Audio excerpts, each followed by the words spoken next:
So let me show you how we can use the Genmoji feature on your iPhone, especially in messages. So we're going to open up the messages app like this, and you can see I am in the middle of the conversation with someone.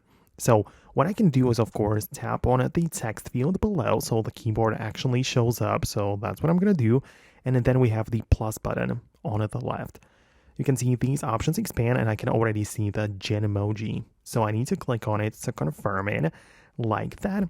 If you haven't used it before, you're gonna get like the informational screen like this telling you what it actually does and how you can use it. So you can just click continue.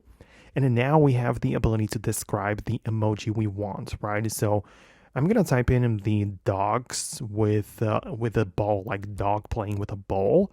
I'm gonna confirm it, and as you can see, it's currently being generated.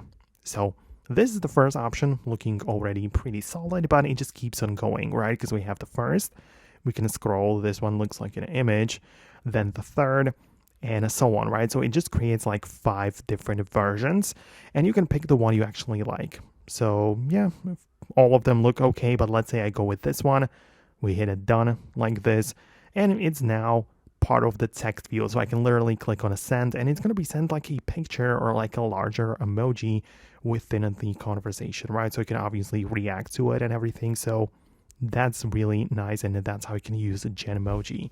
Keep in mind that it may not work on all devices, so definitely give it a try. If it works, subscribe for more videos and tutorials like this one, and I'll see you in the next uploads in the future.